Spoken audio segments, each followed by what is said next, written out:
Dr. Dan's Freedom Forum is on the air.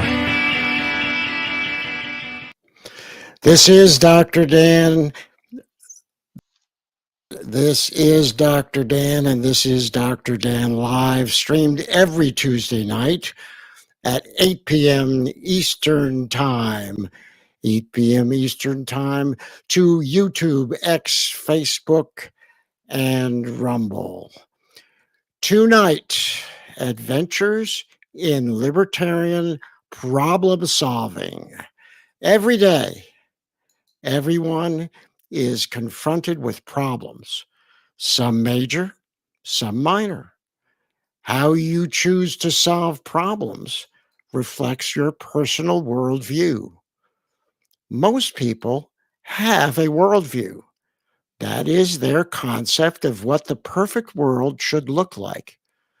The question, of course, is who is going to pay for your worldview?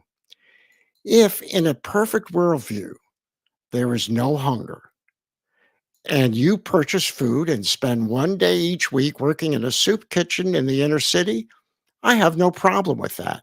That's called charity. If you expect the government to tax me to fund your worldview, however, I will vehemently object. You see, charity is voluntary, but taxation is theft. In fact, we all spend lots of time complaining about governments at all levels taxing us to pay for other people's worldview. And that's kind of the subject we are going to examine tonight with Susan Hogarth of the North Carolina Libertarian Party. Now, Susan got invited to a presidential candidate meeting in Western Kansas in 1988. She went, and there were 20 to 30 people there. The speaker, of course, was Ron Paul, and the speech was electrifying to Susan, who was a recovering Democrat. She became active with the Libertarian Party in the late 1990s in North Carolina, served terms as county and state chair, has served as a regional representative on the national committee, and has run for office and volunteered on campaigns far more often than her husband cares to contemplate. She is currently suing, with support of the Foundation for Individual Rights and Expression, called FIRE.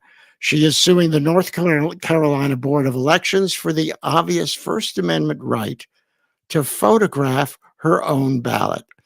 This led to the surreal headline in the last presidential election of, "It's illegal to photograph your ballot in North Carolina unless your name is Susan Hogarth." Now, Susan works for a cancer-focused biobank supporting research projects around the U.S. and beyond. So, Susan, welcome. As a Hey, on Freedom Forum, glad to be here. I'm glad you're here tonight. So, here's what I want to do. Let's talk about some of the real issues facing our country, and in the perfect libertarian worldview, how do we go about solving them? You mean real issues like I just saw something that scientists now think, at least one group, that the universe may actually be dying and expanding terminally and destined to heat death. So you meant like more immediate. Okay, sorry. I do get like weird existential dread when I hear things like that, so it's on my mind. But more immediately, yes, we have things like housing and not having wars, and yeah. So those are the kind of things that we really need to talk about, because outside of what's happening in the cosmos, over which we have zero control, and for now, yes, and global warming, global climate change, over which we have absolutely no control either. But there are real problems that people deal with on a day-to-day basis. And so the question is, Susan, why don't you talk about some of those problems? And as a libertarian, what is the best solution that we can offer people as an option to the uniparty? So I have some, I have a lot of fun ideas for. I'm philosophically an anarchist, and everyone says, "Well, what would you do about roads, and how would you pay for roads?" I always thought it would be fun, or I have thought it would be fun to have toll roads, but the roads would be free, but space on the roads for commercial activity, like if you want to run a gas station, the road owners would charge for that. So you would still be paying taxes for the roads, but just in the normal course of buying gasoline or buying pork rinds at the rest stop, and the merchant there would be paying the road owner. So like there are so many really interesting possible solutions to every different problem. You could have giant companies, you could have nonprofits running roads, but that's kind of one of the traps that we get into as libertarians when people um, talk about solutions. Like if I came up with if I put out my road thing, they'd say, "Oh, so you're running for office because you want to have these giant rest stops that pay for the roads?" And no, not necessarily. What I'm saying is that that's one potential solution. Someone might use it somewhere, no one might use it. It might become widespread adoption. We have this government-centered mindset now where there has to be a solution to each problem, and that's one of the really big messages I think that libertarianism has for people, or should have for people, and it's kind of that it can be a difficult one to deliver, because we're saying, people say, "What would you do?" Well, I would let you do your thing. I would let you braid hair and set your own prices, or sell whatever plants you want to sell. Um, and if you were concerned about the purity of your food, I would let you, you know, um, have you could choose which organization you wanted to test your food. We you would have the freedom to find the solutions that suited you.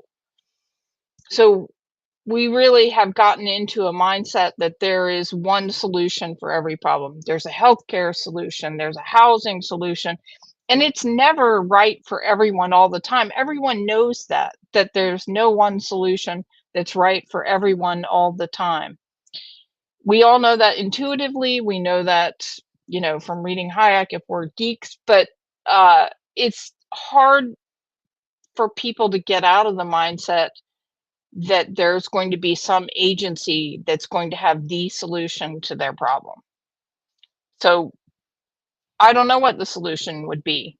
And I don't think, as libertarians, we can offer ideas, but there's a trap that we get into sometimes where we offer an idea like power.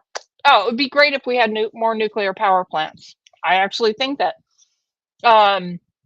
So someone says, "Oh, so you're an advocate for nuclear power." I don't know. I'm not an engineer. I'm not a businessman, so I don't know. I mean, it seems like a good idea, but it I'm not an expert on that thing, and I'm not making money from it. Someone who is might be willing to invest. So we have to trust the market, and trust that people will pay for the things that they want and will not pay for the things that they don't want. Um, and yeah. So realistically, you're talking about things that went on in this country in the beginnings, so to speak, because originally the nation, the federal government was small, limited by the Constitution. They collected user fees, pretty much tariffs and things like that. There was no income tax. And so you really had a lot more freedom because you were able to spend the money you earned on the things that you wanted, rather than have them take the money and spend your money on things you don't want. You also had the ability to deal with local people, to purchase goods, sell goods, test goods, or whatever else you wanted to do. And that was the way things were in the beginning. And Schools is a really good example of that. sure, Um, absolutely. Now we try to have as much standardization and control over schooling, and every libertarian knows that's a disaster for several reasons, economic and philosophic. Um, but we got into this idea that everyone had to go through the same program, that everyone had to go to the same kind of school for the same length of time for the, the and that has been nothing but an unmitigated disaster.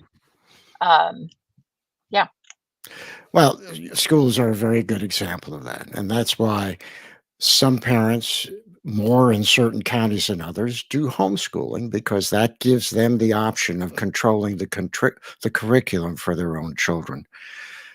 That's a big commitment for some parents. It's probably a bigger commitment than most parents can make. And so the problem then is that the government has stepped in, and we're now the victim of government education, government schools on several generations of kids who really have not been taught well, and they have not been taught about freedom, about free markets, and about all the things that we know they should have been taught. there are some good things though. Like people are starting to realize, and I say this as someone who has a college degree, but they're coming to realize not everyone needs a college degree. Um, and in fact, it's definitely something you shouldn't go into debt to the tune of, a house mortgage amount of money or more just to get the degree or the training to be a doctor. So we're coming up with alternatives. Trade schools are becoming more popular. There are things like SpaceX is running a school in Texas. And when you bring these things up, well, companies would obviously invest in having educated workforce in their towns, in their communities. When you bring that up, people laugh and regurgitate the sort of stock history they learned in the government schools, which is they'll say, "Oh, you want company towns, you want, people to just go to the company store and be owned by the company that, no, but that's what we have now. I mean, we have company towns. It's just that we have one giant corporation um, that has usurped the power over every other corporation, the government, and and and runs things, for its own benefit, because that's how it's going to be. If you are in a company town and you don't like their schooling, go somewhere else, get another job. Um, I'm not trying to introduce some kind of neo feudalism. But people will bring that up every time you bring up some interesting, innovative program like that. Uh, yeah, but there is a lot of interesting stuff going on, new thinking, um, people trying to break out of these. Well, education is really a very important topic because it's very important. It's really important to the country that we have a group of educated people coming up below. Otherwise, you don't have people to take over. You don't have educated, trained people to take over for the older people as they retire or stop working or whatever. And I do think that the founders of our country, they really understood the necessity of education, but they didn't necessarily provide for it, and they certainly did not envision it being used as a source of indoctrination, which is really what it's become now. Government Right, schools, when it should in fact be the exact opposite. The right? first and main goal of an education should be teaching people how to think critically and judge the world around them. And that is the thing that we're lacking now because it's been systematically eradicated from most school programs. That's really what's happened. We as in our county, of course, we're fighting the same battles. And you mentioned something I think is really important. I mean, college education is really unnecessary for many children who go to college. They're going to college. Really, it's I guess it would be adult babysitting service or whatever you want to call it, or adult playtime. 4 year, yeah, I was going to say 4 year vacation. A 4-year vacation, because you spend a bunch of money to get a degree which is useless. A very high percentage of people who graduate with a bachelor's degree of some kind from a college, they can't get a job with the degree that they spent $100,000 or $200,000, depending on the college, to get. That is, it's worse than a waste of money. That's really fraud to me. It's fraud perpetrated on families and on children to go spend that money, get a degree, and have it be useless. My More husband's important, a great example. I did a lot of dumb things college-wise, so I won't use myself as an example, but my husband, he has an undergraduate degree in biology. He didn't want to borrow money and he didn't want to take money from his parents. So he put himself through his undergraduate degree in like 5 or 6 years by working in the physics or engineering, I can't remember, machine shop. And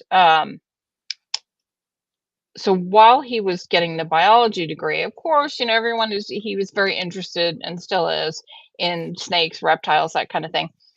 And of course, you think, oh, well, I could be a scientist or I could be a ranger or whatever.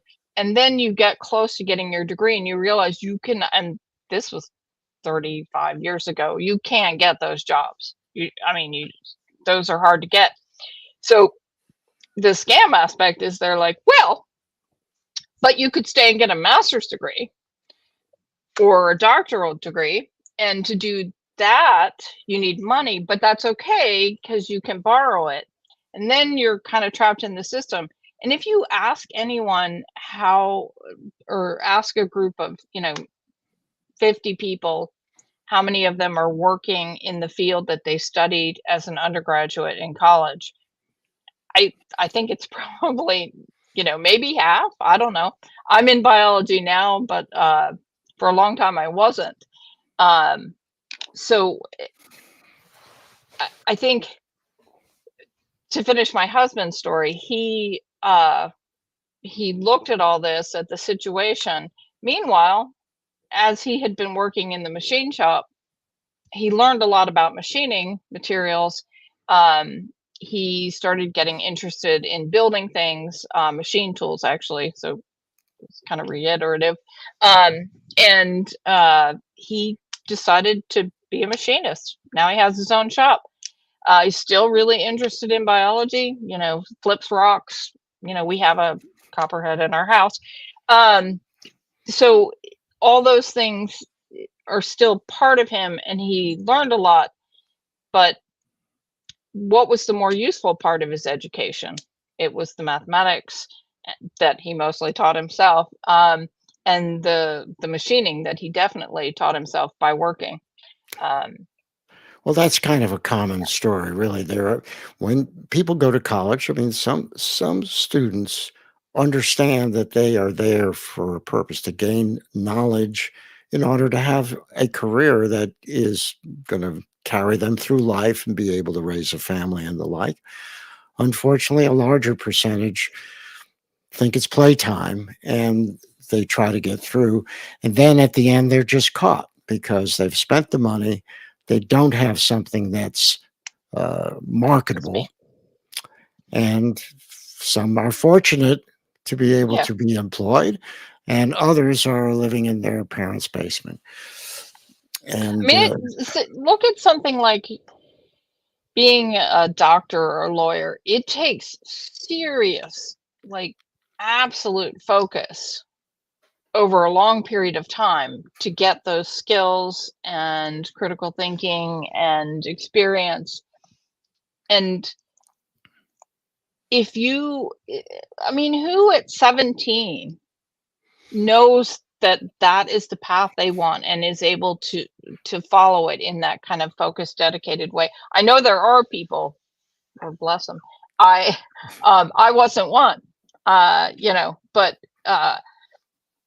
you know, and that's college. If we go back a little bit into high school, this is maybe a little more controversial, but like, I loved high school. I mean, I loved the academic part of it. So I'm not criticizing in my own sense, but or out of my own experience. But say you're in high school and you are a visual artist, like a talented visual artist, or say you're someone who has like a gift for automobile mechanics and like that's your thing and you're laser focused on it and you're amazing at it. 6 to 8 hours a day, you got to go sit in this place, and then you got to go home and think about it for longer, and listen to people talk about Shakespeare, and and don't get me wrong, I like Shakespeare, and calculus and things like that. In the time when your brain is forming and um, your abilities are growing, so like you could be completely. I mean, there are programs for mechanics and there are programs for arts, students, but you're lucky if you get into one or if people around you, the adults around you, recognize these things. You could be lost in a system like that where your nascent abilities and interests are being thwarted at the same time that a bunch of crap is being stuffed in your head. And that's even aside from all the Well, uh that's one of the things that some school systems are really trying to do. We're trying to do that here in our county. We recognize that the vast majority of our high school students don't belong going to college, but they do have vocational interests and vocational skills. So what we're trying to do is to combine our community college, which has a very, very large vocational program. They have over 40 different vocations that they teach on an active basis. We're trying to get a program going that, well, we already have an early college program, which is fine for people who are academic. But what we are trying to do is get a school on that campus in which students who really should be vocationally trained can get vocational training and walk across the stage with a high school diploma. That's And fantastic. I'd like to see and, more of that.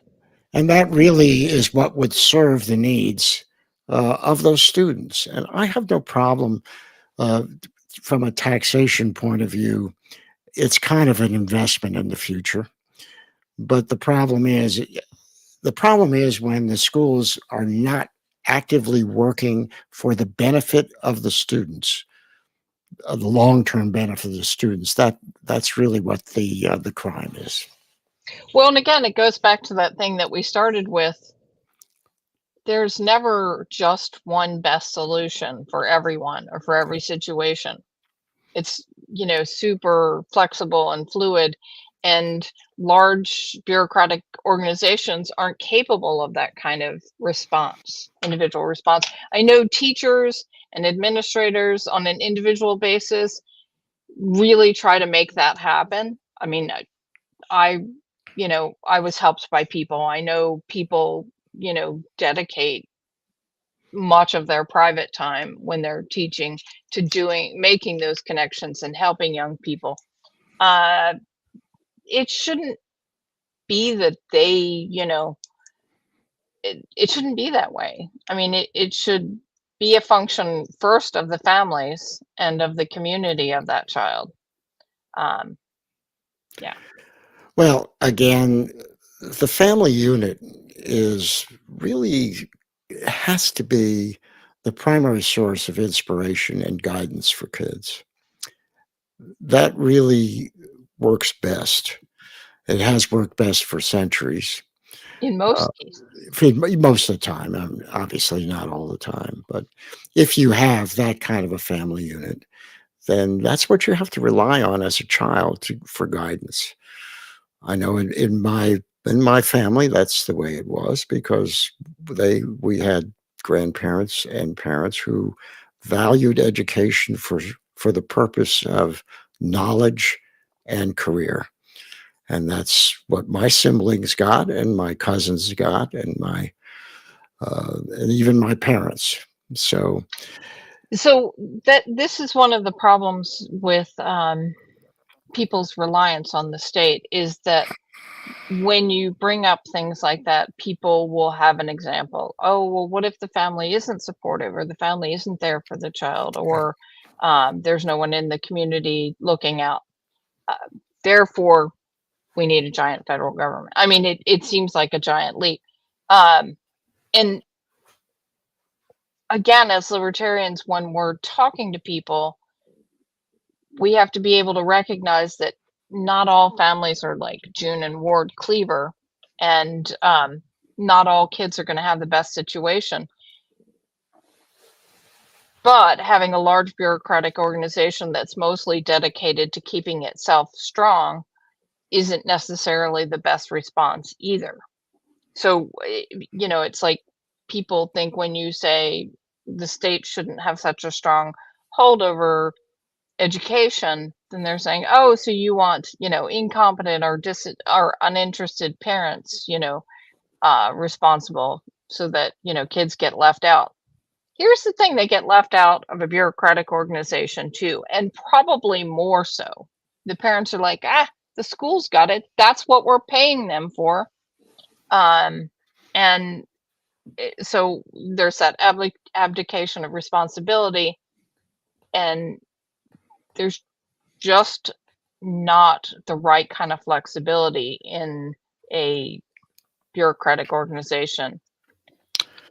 Well, so here's a question. Okay. You and I both know that Article 1, Section 8 sets out the limitations of the federal government. So You know that. I'm not a big fan of the Constitution, but I got you. I am a big fan of the Constitution. It's not being followed now for the most I was going to part. say it would be a good starting point. It would be a good starting point. That is correct. I'm there. So the question then comes in to, is there a level at which government needs to be, is there a level at which government assistance, not assistance, a bad word, that's not what I meant. Is there a level at which the government needs to be active in the lives of people? What is that level appropriately? Is there any level? So you're probably asking the wrong person for this question, but not really. It's funny, I was just engaged in a conversation today about this, and someone else put it really well. The only, and I think like the Libertarian Party platform states this in some form or another, the only legitimate purpose of a state or government can be to protect the rights of individuals. The biggest threat to the rights of individuals right now is the state. Surprise. Right. So when you rely on one thing to protect you, it is going to become a menace. It's just like the bully in the playground. He protects you from other bullies because, he wants all your lunch money.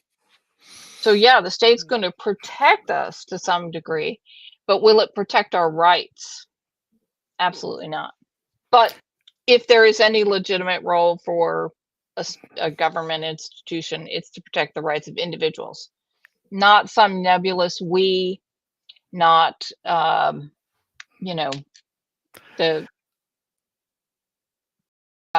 country. The country has no rights.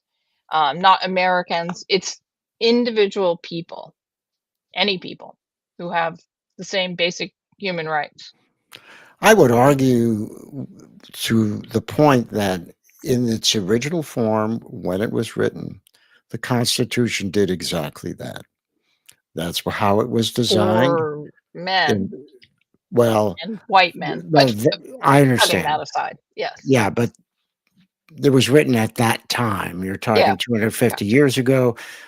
Society was very different. But the words, if you look at the words of the Constitution as a contract between the people and the government. If those words were being followed exactly now, our rights would be intact.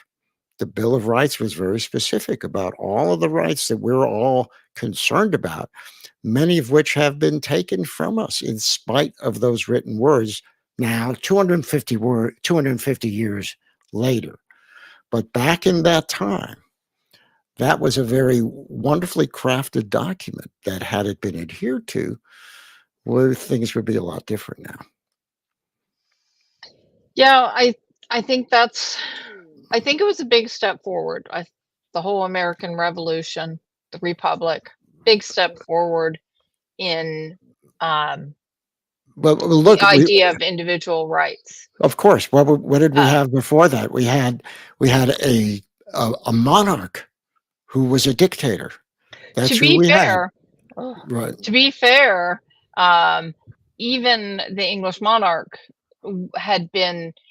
So a lot of times people like to say, "Oh, the world's been getting worse and worse for individual rights, and people are scared about Palantir and government super or surveillance and travel restrictions." But if I think if you have the bigger historical perspective, the reason that we're feeling such discomfort right now with the constraints we do have is that we have become a society of people that absolutely stands on individual rights, and that's happened over several hundred thousands of years. Honestly, we've gone from being part of a you know just a cog in the community to, like, every man's home is his castle, which was an English thing, so um to um and I think the fact that we value those things and we still think that they're important, even though maybe we've given or allowed the state to take too much power, that's a good sign. I think that people and the the longing and the understanding of individual autonomy is growing in the world, and that's an amazing thing. I think that's something to be celebrated. A lot of times, especially libertarians, can be gloom and doomers. And I like to step back and say, in this society now, the individual is celebrated. The individual uh, is cherished for his or her actual individuality, and that's a good thing. Well, of course, it's a good thing, and that's really the intent. The original intent was that government should be small and limited. The power of government should be located in local areas, not in a national area, where you could walk up to the door of some guy who's running your town and knock on the door and say, "Joe, I didn't like what you did last night. You're never going to get my vote again," because he lives in your community. And that kind of concept did celebrate individuality, and that's what was written originally. And that was the concept. Local government is where the power resided, and that power was given to local government by individual free people. So, do you think the United States has become too large? I'm a big secession fan, so. Uh, well, I believe that to be honest with you, the founders of our nation gave the states three powers: nullification, interposition, and secession. And secession is, as far as I'm concerned, is definitely the right of a state to do that, because the Constitution was a voluntary union of states. Do you The think an state, individual has a right to secede from the state absolutely. with his property?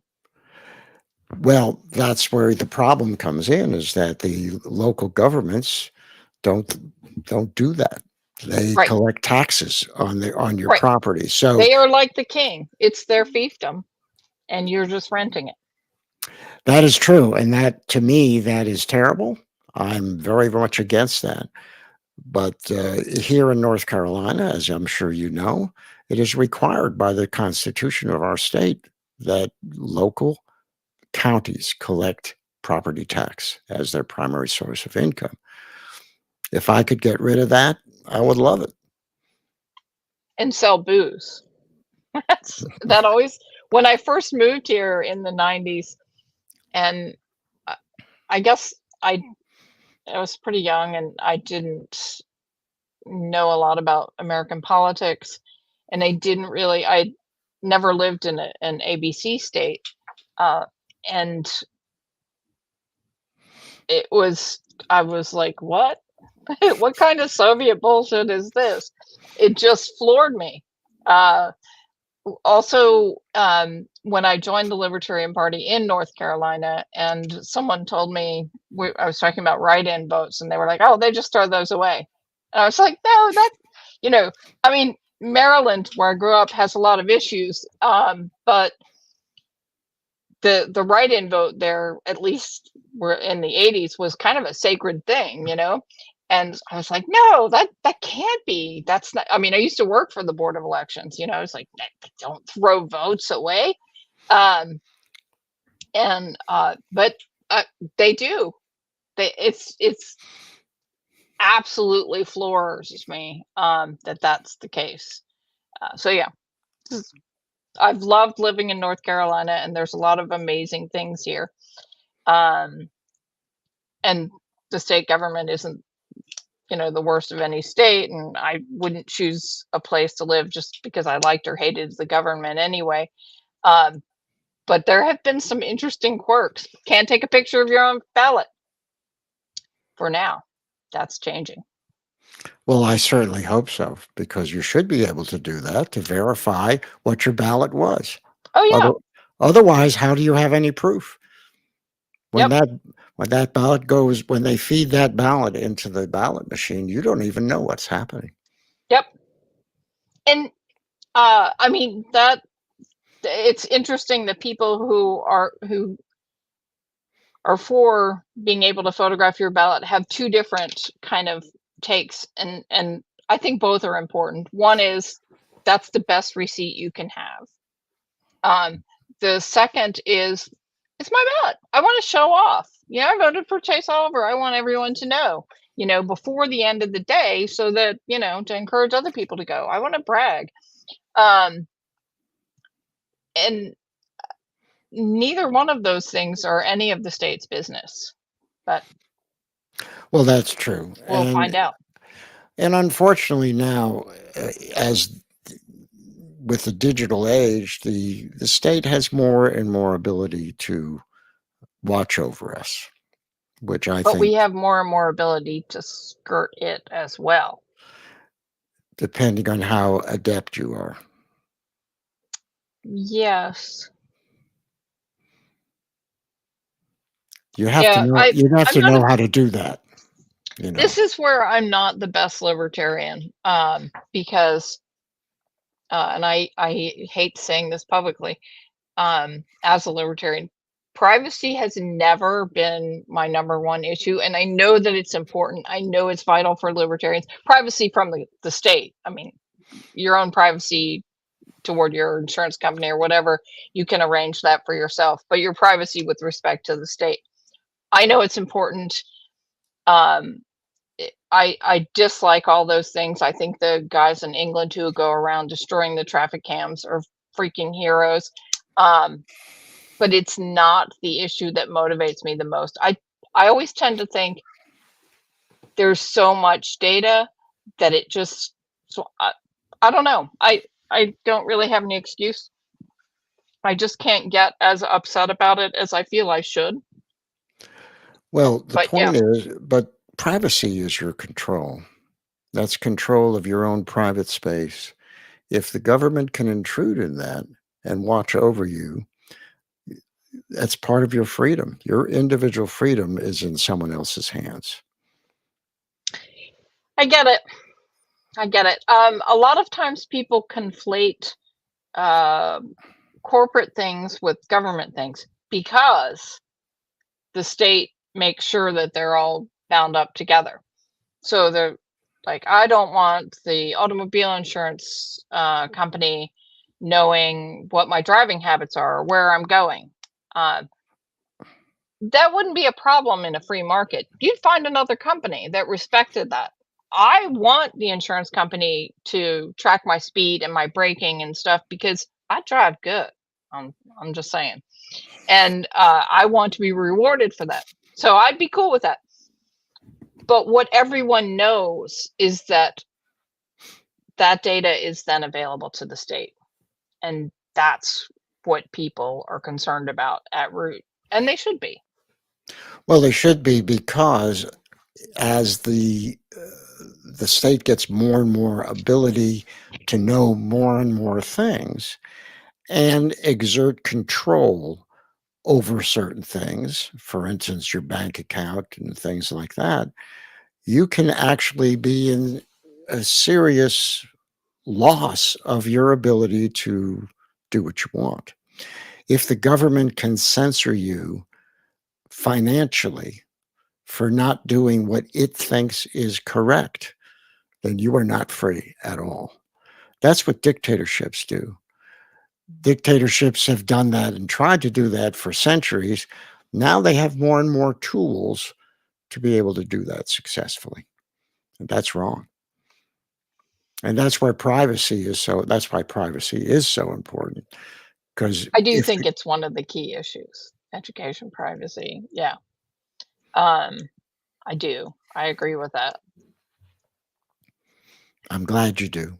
I want to go back to the idea that of the solution or solution for anything, because I have run for office several times, and I've had people say, and it's so weird to me, well, I have this problem, you know, my son has Down syndrome and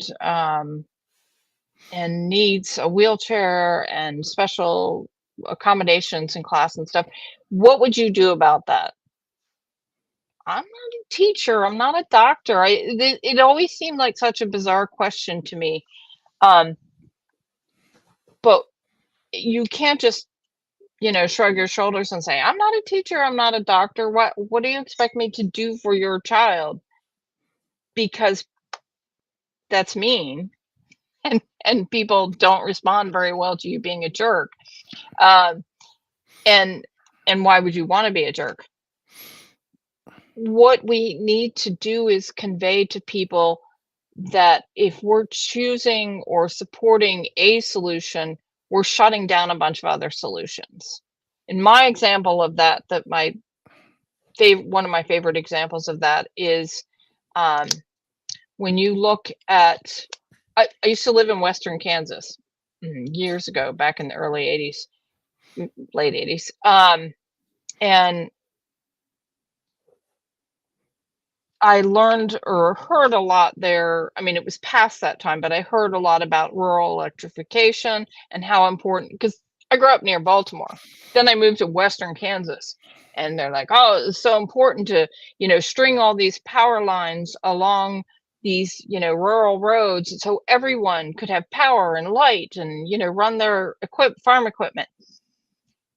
And that sounds good. But if you look at a Sears catalog from like the 40s and 50s, you will see steam turbines to produce electricity and wind turbines and all kinds of interesting solutions.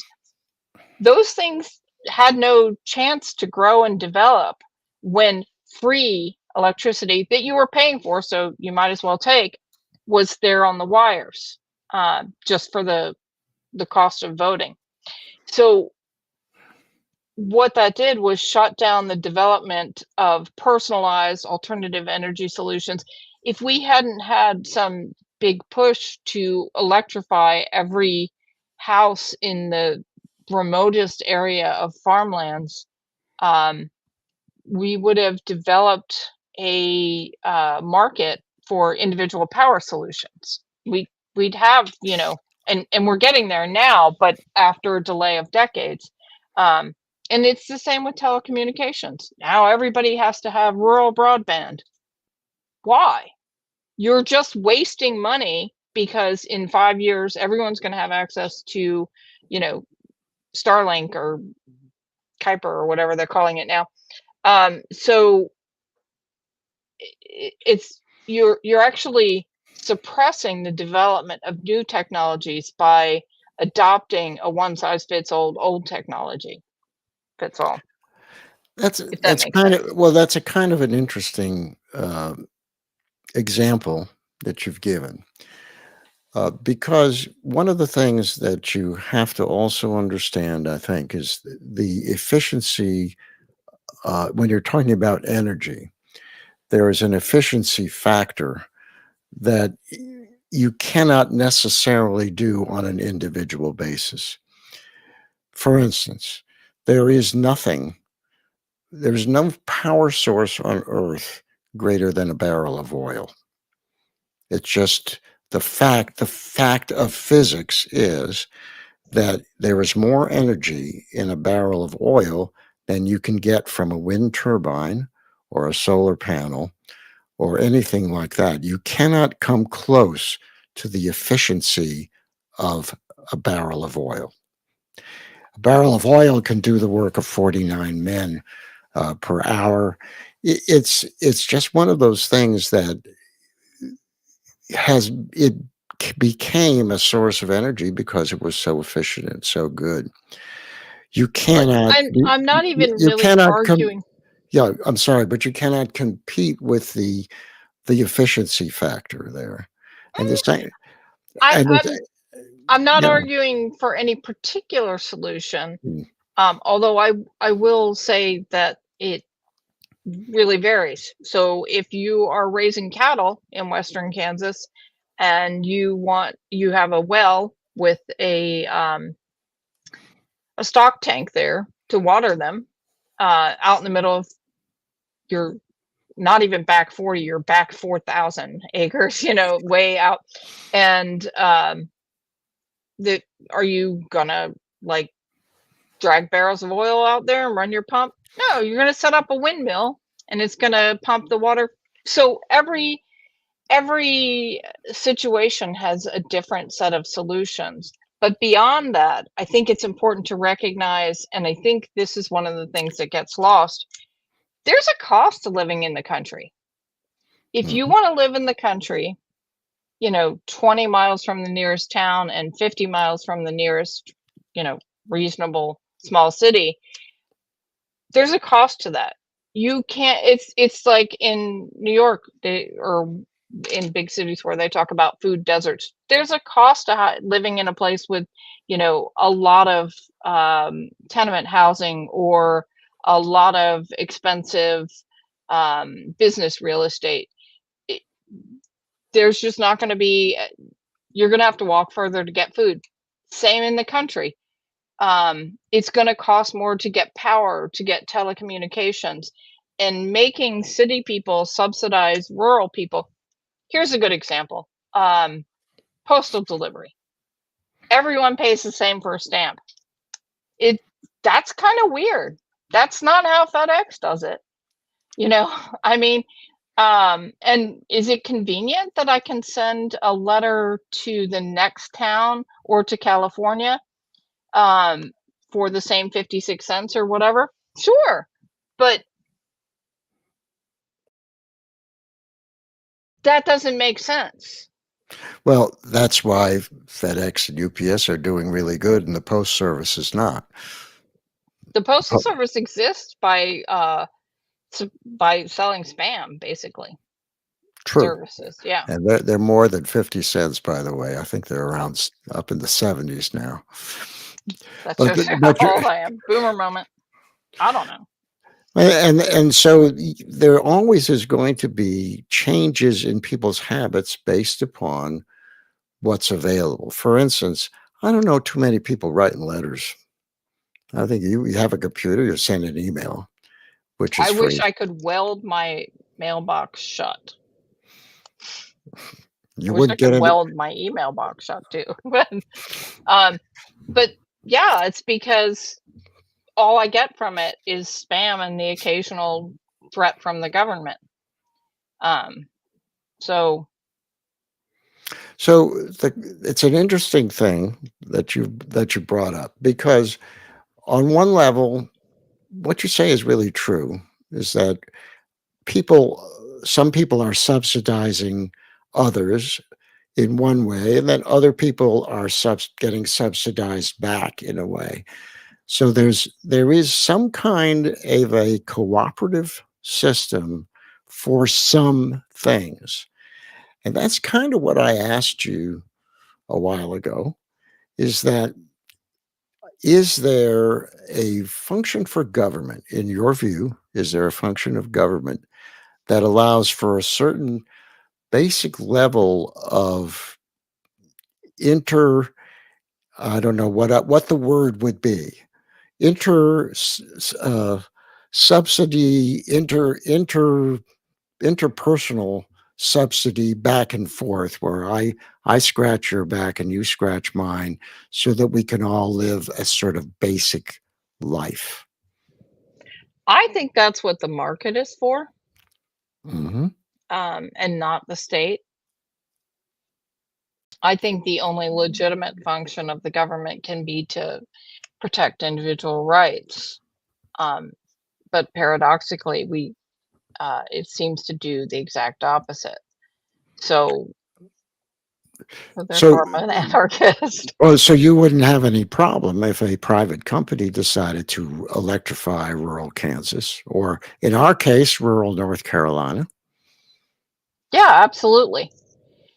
the The problem comes when one solution is chosen.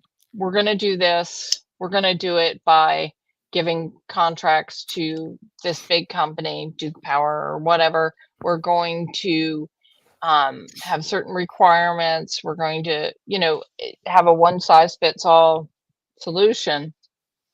Um, and it,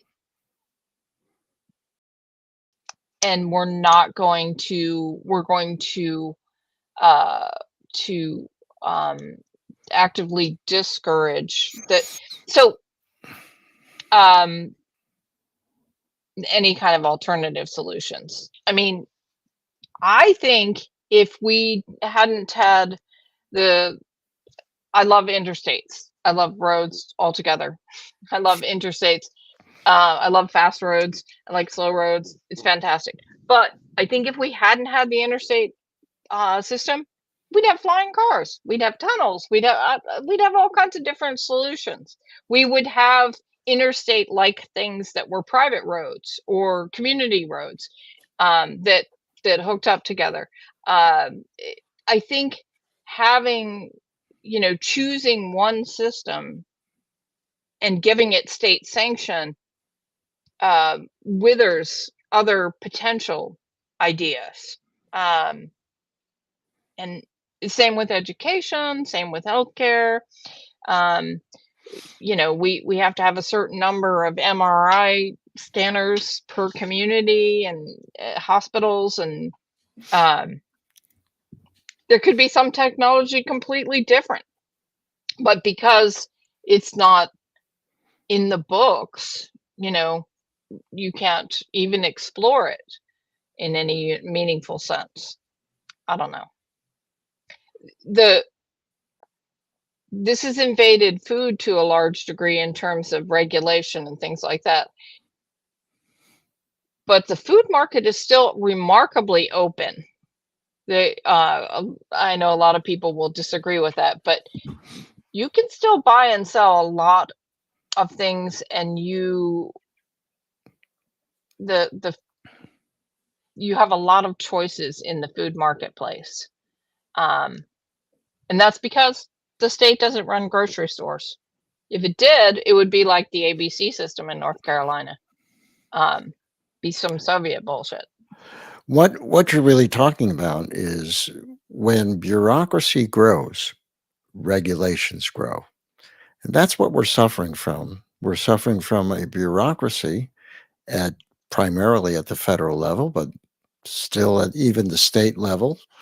and to some degree at the more local level, but it's the bureaucracy which is making those rules, and their excuse is always to make you safer.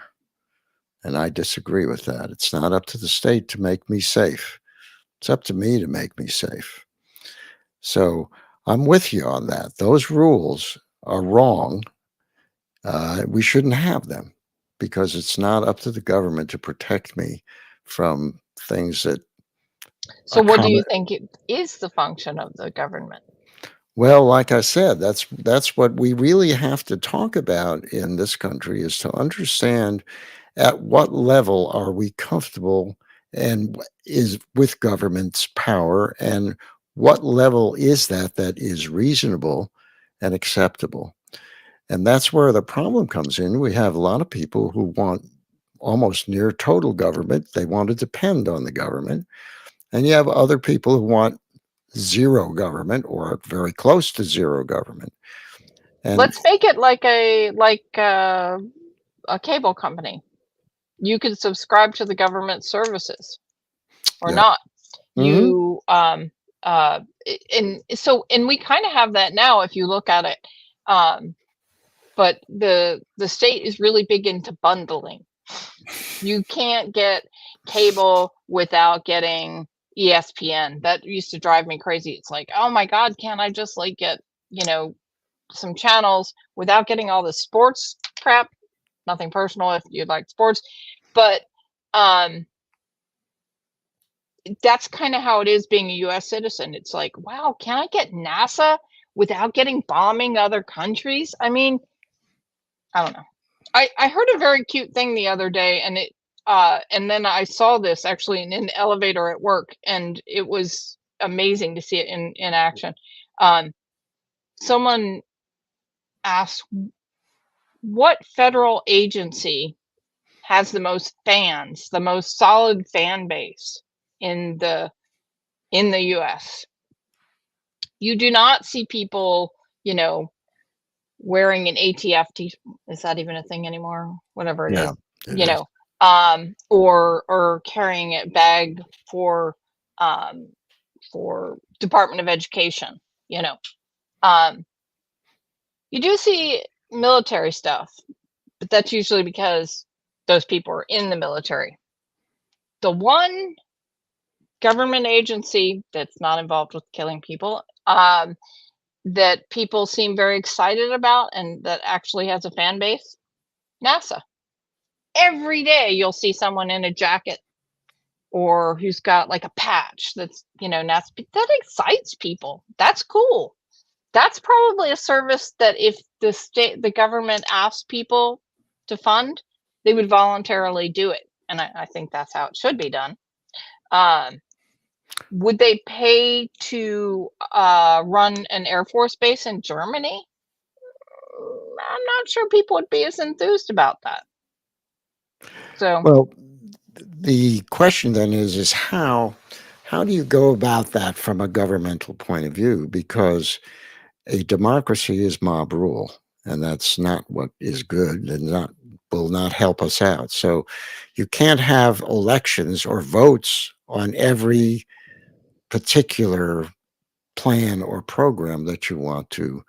I used to think that that was a good thing. I used to, and I think that, like Thomas Massey, we were talking about him earlier, um, and other decent congressional Republicans have proposed the same thing, that spending bills should be more granular. There should be individual votes on pieces rather than bundling everything together, because it's the bundling that allows shenanigans to happen.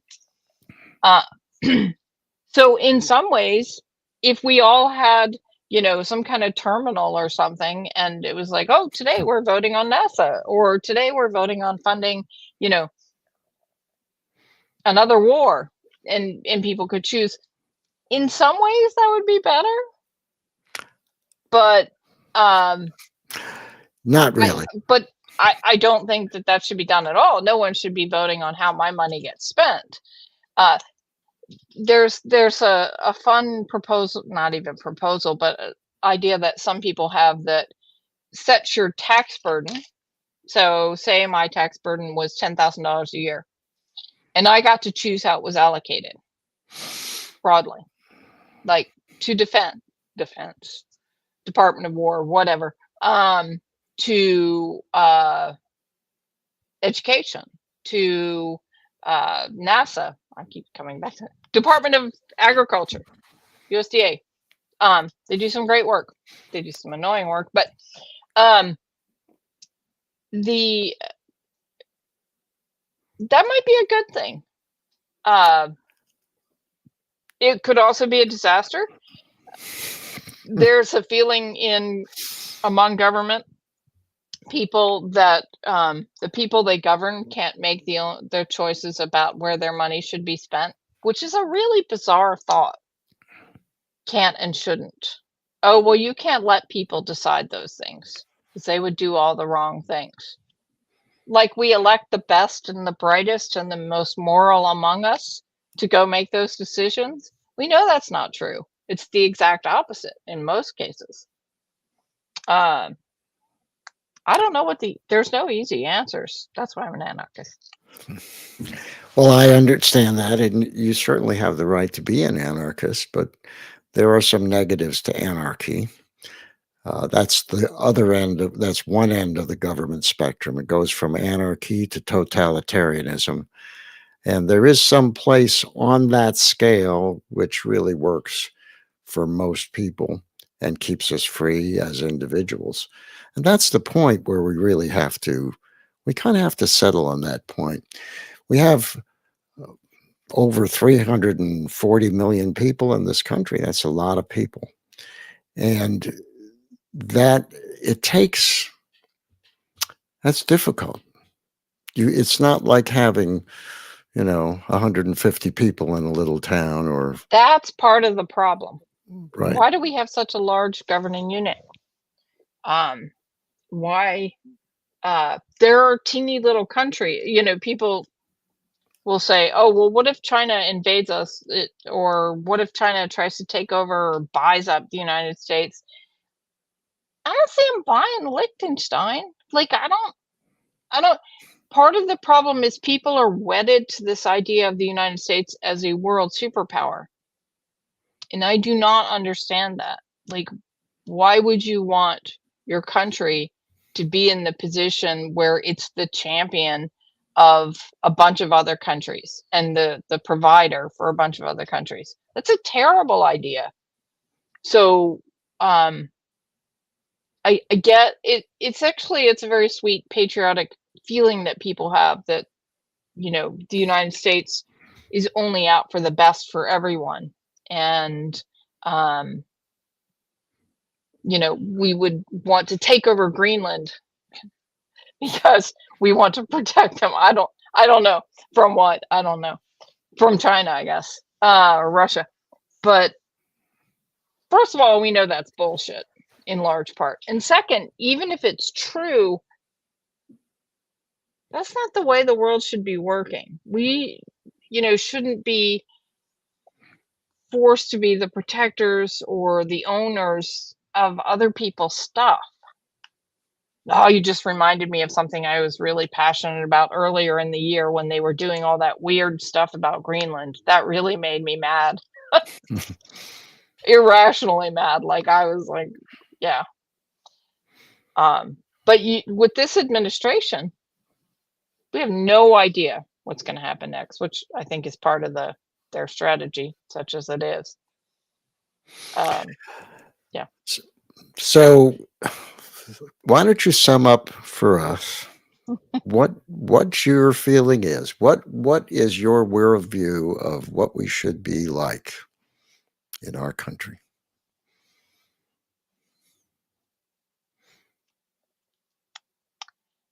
I think if we focus too much on country or nation state, I think Americans, in large part, are too focused on being American or what it is to be American or what the American scene is or the American responsibility. It's like England used to be. We have this burden or something about the world.